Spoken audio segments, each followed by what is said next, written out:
Salut à tous, on se retrouve aujourd'hui pour parler du Paris Saint-Germain ce lundi 8 décembre et on commence tout d'abord avec bien sûr le match, c'était samedi soir au Parc des Princes et le Paris Saint-Germain recevait le Stade Rennais et c'était une manita pour les Parisiens, victoire 5-0, donc magnifique victoire contre Rennes qui restait bien sûr sur 4 victoires d'affilée, donc c'était une équipe en grande forme et le Paris Saint-Germain bien sûr a fait un magnifique match, donc les buteurs, donc Kvaratskhelia auteur d'un match magnifique, auteur d'un doublé, Maïlu buteur, Mbaye buteur et Gonzalo Ramos buteur pour ce dernier match à domicile sur cette année 2025. Donc voilà, Paris a fait plaisir à ses supporters bien sûr avec cette belle victoire et au classement.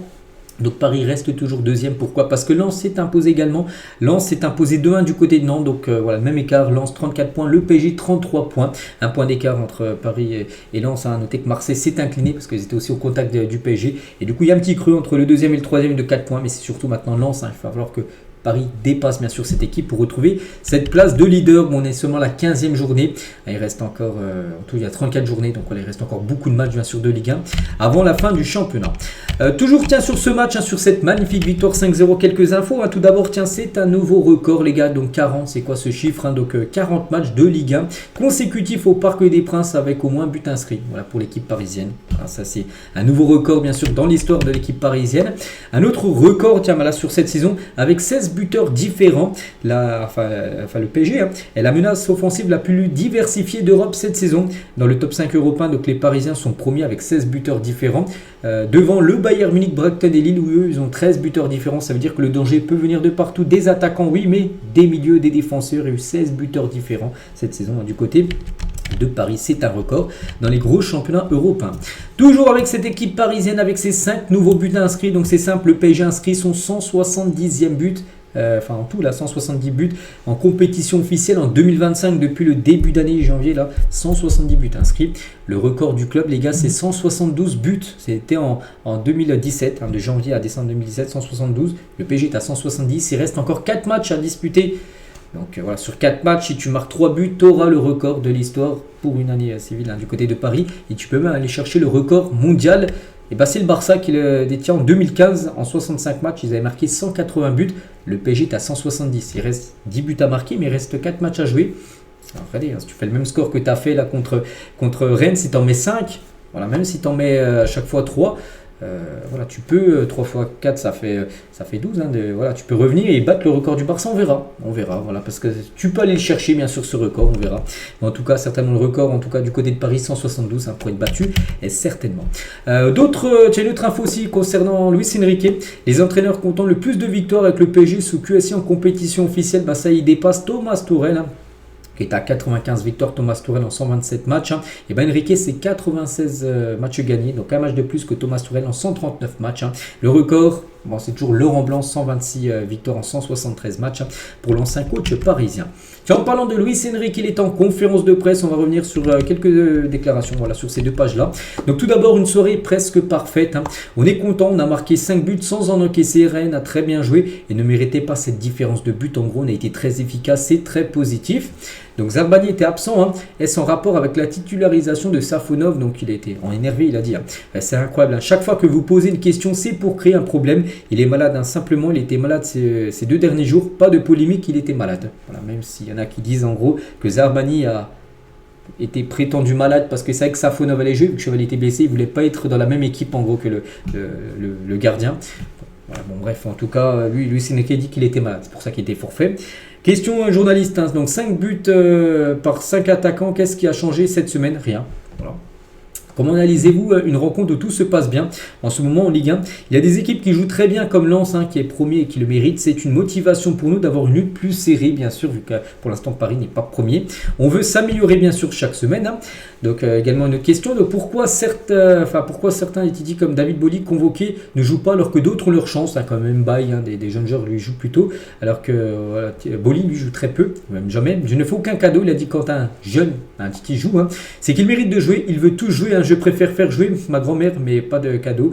On joue si on le mérite, hein, sinon il faut s'améliorer. Voilà, donc en gros, il dit que David Boly est appelé pour l'instant dans le groupe. C'est un défenseur droit, David Boly. Mais voilà, en gros, il dit qu'il doit encore progresser pour après jouer. Hein. Tu peux être rappelé dans le groupe pro, bien sûr, mais après jouer, c'est une autre histoire. Donc voilà ce qu'il dit, il doit encore progresser. Hein. Quel bilan tirez-vous de 2025? Donc c'est une année sensationnelle pour le PSG, les supporters et pour moi, bien sûr. Donc un mot pour Sergio Busquets et Jordi Alba, champion avec l'Inter Milan en MLS ce samedi avec Léo Messi. Il les a coachés à l'époque, il les connaît très bien. Il a dit ce sont de très belles personnes et d'incroyables joueurs. Ils méritent tout ce qu'ils obtiennent. Hein. Ils doivent être très fiers de ce qu'ils ont fait comme personnes et footballeurs. Félicitations à eux. Et êtes-vous fiers de vos joueurs? Donc bien sûr, hein, je suis fier de mes joueurs, des supporters, de l'ambiance incroyable. C'est un vrai plaisir de jouer au Parc des Princes. Voilà la conférence complète en gros de Luis Enrique. Hein, c'était bien sûr à la fin du match. Hein. On continue avec Kvaratskhelia, il est homme du match. Hein, Kvaratskhelia, auteur d'un doublé. Grosse performance, hein, de la part du joueur géorgien. Et bilan du PSG lorsque Kvaratskhelia était buteur et ou passeur décisif en compétition officielle depuis février 2025. Hein. Donc quand il marque ou quand il fait une passe D dans un match, et Paris gagne à chaque fois. 19 fois c'était le cas. Et 19 victoires, 0 nul, 0 défaite. Donc quand il est décisif, Paris gagne la rencontre. Et en parlant de Kvaratskhelia, il figure dans l'équipe type de cette 15e journée de Ligue 1 avec cette victoire 5-0. Il y a deux Parisiens, donc Kvaratskhelia au poste d'ailier gauche et Maulu également, qui a joué milieu de terrain, est également bien sûr présent, lui qui a été buteur, hein, mais lui, tiens, en zone mixte à la fin du match. Hein. Il fallait se relancer après Monaco. C'était aussi important de bien se préparer, bien sûr, pour la Ligue des Champions, ce déplacement à Bilbao. Donc après-demain, ce n'était pas un match facile, mais on a su se créer les occasions et finir vite. Ça nous a libérés. On n'a pas lâché. On a continué jusqu'à la fin. Il a parlé de Safonov. Hein. Avec chaque joueur, on se sent rassuré. On est une équipe. On est très content de l'avoir avec nous. Hein. Et j'essaie de me donner à fond. Je suis un jeune joueur. Je ne parle pas. Je fais mon boulot. Luis Enrique me donne des conseils. J'écoute et je fais le boulot. Tout le monde me donne des conseils, que ce soit Ousmane Dembélé ou Marquinhos. Voilà ce qu'il a pu dire en zone mixte à la fin de la partie. Mais Zerri aussi en zone mixte. Hein. Tiens, il parle déjà de Lens, hein, qui est actuellement devant le PSG au classement. Il a dit ça nous oblige à être concentrés tout le temps. On est derrière eux. On va aller les chercher. On essaie de toujours jouer de la même manière. Voilà. Peu importe les matchs, on se prépare bien. On a gagné 5-0 et ça fait plaisir. Donc on va bien passer la semaine pour être prêt mercredi contre Bilbao en LDC. C'est toujours difficile de jouer contre des équipes comme Rennes, hein, qui viennent nous chercher et qui mettent bien sûr de l'intensité. Et en zone mixte, hein, le journaliste lui a dit s'ils étaient plus rassurés avec Safonov dans les cages. Donc il a dit peu importe le gardien, il ne va pas dire oui on préfère Safonov. Non, il ne peut pas dire ça alors que bien sûr Chevalier est également gardien. Il a dit peu importe le gardien, les trois gardiens sont tous très bons. On est très fiers d'avoir ces trois gardiens, même les jeunes qui montent. Hein. Franchement, peu importe le gardien, on a tous confiance en eux et ils font le taf. Voilà ce qu'il a pu dire bien sûr sur Safonov. Mbaye aussi, tient buteur, son premier but du côté du PSG au Parc. Hein. Donc marqué à 17 ans au Parc des Princes, c'est un rêve d'enfant, même si je suis encore un enfant. Il n'y a pas grand chose à dire, c'est incroyable et j'espère que ça va continuer. Bien sûr, on espère, hein, bien sûr pour le joueur sénégalais. Pacho aussi, tiens, fin de partie. Hein. Et il a pu dire on a été efficace, on a bien défendu, c'est important de ne pas prendre de but. C'est un match très bon de notre équipe. On a joué contre un adversaire très difficile, on doit continuer comme ça. On a bien réagi. Après le match, bien sûr, perdu contre Monaco. On a les caractéristiques, hein, d'une équipe qui va de l'avant. Le groupe est fort, je me sens très bien. Je suis à côté de Marquinhos, j'apprends beaucoup et je suis très content. Je me sens aussi avec les autres, dont Lucas. Je dois donner le meilleur pour l'équipe. Hein, c'est une grande opportunité. Voilà la déclaration de William Pacho. Il y avait aussi Habib Beye qui a parlé du PSG. Il n'est pas, c'est l'entraîneur de Rennes à la fin du match. Il était quand même choqué, hein, du niveau de Paris. Il a dit hein, quand je vois cette équipe-là, je me dis que je comprends pourquoi ils sont si forts, pourquoi ils sont champions d'Europe. Hein. Et ça cligne devant le PSG, bien sûr, Habib Beye. Donc voilà ce qu'il y a à dire sur ce Paris Saint-Germain, hein, qui s'est très bien passé samedi avec cette victoire 5-0. Le programme maintenant pour le reste des matchs pour le mois de décembre. Donc là, aujourd'hui lundi, pas de match. Hein. C'est très rare que le PSG joue un lundi. Bon, vous avez joué il y a quelques semaines contre Marseille. Bon, c'était un match décalé. Bon, bref, mercredi 10, les gars, déplacement à Bilbao. Notez que Bilbao, ils ont joué ce week-end. Ils ont gagné 1-0 contre l'Atlético Madrid. C'était samedi soir. Ils avaient perdu contre le Real quelques jours avant. Mais là, ils ont gagné contre l'Atlético 1-0. Donc une équipe là qui est en mi-forme on va dire avant d'affronter Paris. Donc ensuite il y aura Metz, hein, le 13, ça sera samedi prochain, le Coupe Intercontinentale le 17 et le 20 bien sûr, la Coupe de France sera le dernier match de cette année. Concernant le match contre Bilbao, on connaît l'arbitre, hein, Daniel Sieber sera l'arbitre du match. Hein. Il a dirigé 3 matchs du PSG, à chaque fois le club de la capitale s'est imposé. On espère bien sûr qu'il soit bon et on espère aussi que Paris s'impose de nouveau vu que c'est lui l'arbitre du match. Côté Bilbao, prochain adversaire, on va commencer bien sûr à parler de plus en plus de ce match. On parle d'un peu là. plus demain et encore plus bien sûr mercredi. Donc quelques blessés, donc Inaki Williams devrait pas être là les gars, il devrait être blessé. Sanadi aussi, Heitor Paredes, Aymeric Laporte, peut-être Aymeric Laporte. Bon lui il a une blessure, suspension, les deux sont blessés et Laporte blessure point d'interrogation, il est incertain pour le match.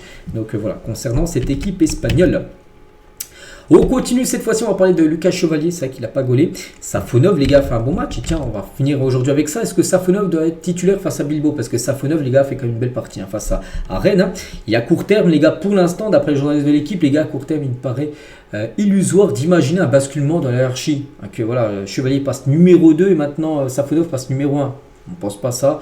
On pense que voilà, l'ancien Lillois est pressenti pour retrouver sa place mercredi en gros. Donc après-demain, s'il est apte à jouer, Chevalier devrait être le gardien numéro 1. Voilà, donc Safonov retournera normalement sur le banc. Donc là, il a été titulaire parce que bien sûr Chevalier était blessé en gros. Mais voilà, une question qu'on peut peut-être se poser, est-ce qu'il doit être titulaire face à Bilbao? C'est vrai que c'est peut-être du 50-50. Oui, il a fait un bon match. Après, Chevalier, c'est comme le titulaire depuis le début de saison. Bon, je pense que Luis Enrique, les gars, avec l'ego qu'il a, puis c'est lui quand même qui a voulu l'arrivée de Chevalier, il mettra quand même Chevalier titulaire. Mais Safonov quand même a marqué des points lors du match, bien sûr.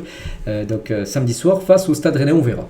Mais je pense que Chevalier sera quand même le numéro 1 mercredi. Donc voilà ce qu'il y avait à dire. J'espère que ça vous a plu. On se retrouve nous demain mardi, pour le prochain numéro. À demain.